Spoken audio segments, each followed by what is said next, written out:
Hello, thank you for inviting me. My name is Stella Chatzitheochari, and I'm assistant professor of sociology at the University of Warwick.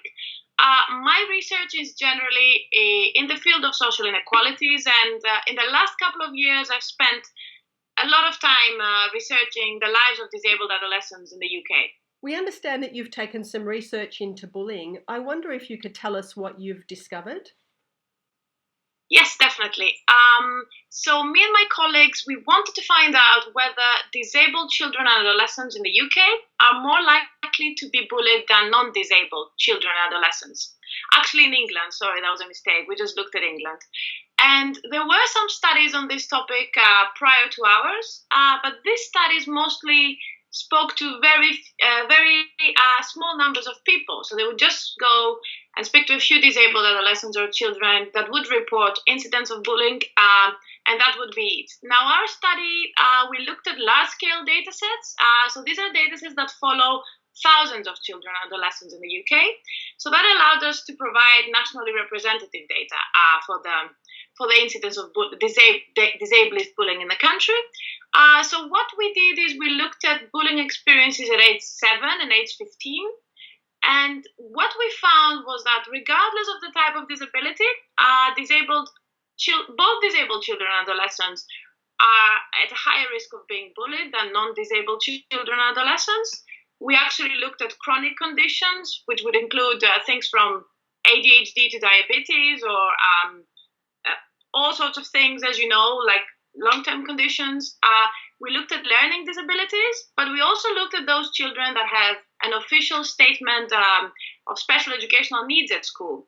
So one of the most striking findings, I'd say, is that we found that those with an official statement of special educational needs are at the highest risk of being bullied in England. And we actually, interestingly, we found that they were more likely to be bullied in adolescents as well, which was interesting because generally in adolescents, people are bullied less. Bullying becomes less prevalent somehow, but they were at risk of being both physically and emotionally bullied. So we thought that was very interesting. Time and time again, we hear that people are bullied for being different.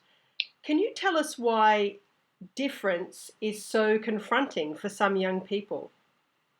So I think this is quite a difficult question for me to answer. It is certainly true. What you say is certainly true. We do know that when somebody deviates from the norm, let's say, or from the average, they are at a higher risk of being bullied. This is not only true for disability. This is also true for body type or children of different ethnic groups. When they stand out at school, they are more likely to be bullied. I would say this is not a topic that I have looked at before, but I would say that to really understand what makes people vulnerable to bullying, we need to look more at the interactions within the school, and we also need to understand the bully side a bit more. So we need to look at their psychosocial background and where they come from and what it is that motivates them to bully. So I'm afraid I cannot answer it more, but you're definitely right. It is difference that makes bullying happen in a way. It is true that it's the highest risk factor in a way, being different. Could you tell us, and might be a difficult question, but how we can stop bullying? Yeah, this is definitely a difficult question because it's not one thing, it's not one characteristic that makes people vulnerable, that leads to vulnerability. So it's not just disability. We know that children from lower social classes, they're more likely to be bullied. As I said, different ethnic groups, body type, like being obese, for example, things like that. So it's not as if we can just identify one group and do something very specific to tackle the bullying of one particular group. I would say that from what I have looked at, charities are doing a great job in England, like producing guides and like guiding both teachers and parents to be aware of it so that they can do something to avoid more difficult situations within a school when things escalate, But also I think there's a lot of work on making children themselves appreciate diversity and acting differently towards diversity. So although I'm not an expert on it, I think these are two main things. On the one hand, to train, let's say, professionals and like the family on how to deal with it, and on the other hand, work with children. Thank you. That leads very nicely on to the next question. We think that many young people get used to being bullied and see it as normal. How can we change this? I think that's very interesting, and I think that relates to the perception that we have about what it means to be disabled.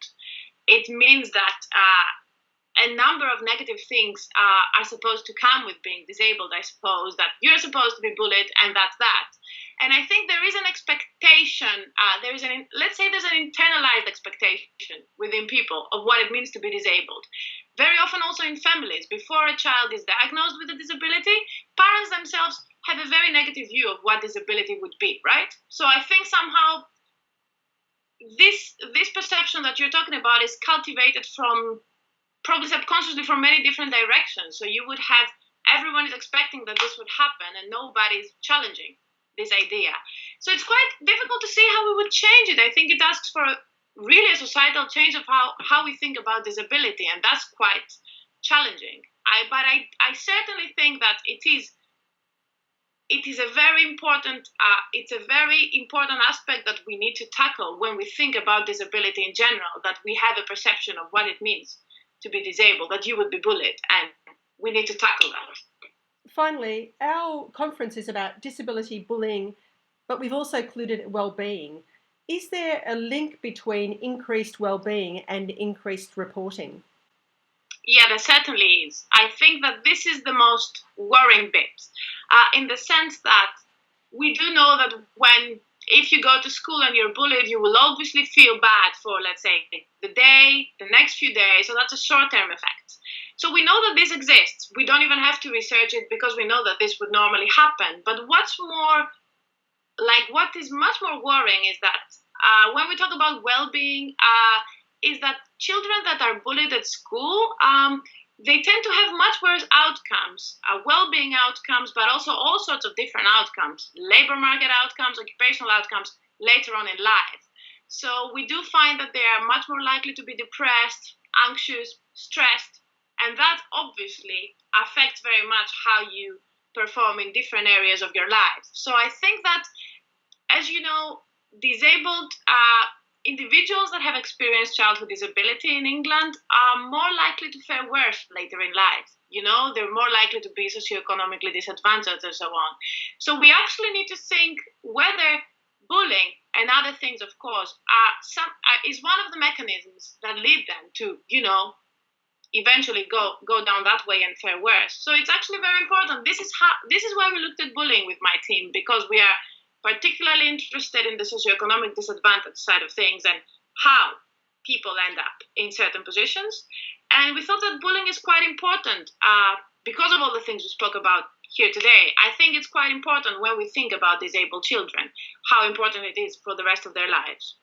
So yeah, there's certainly a link with well-being, both short-term and long-term. Thank you so much. Thank you.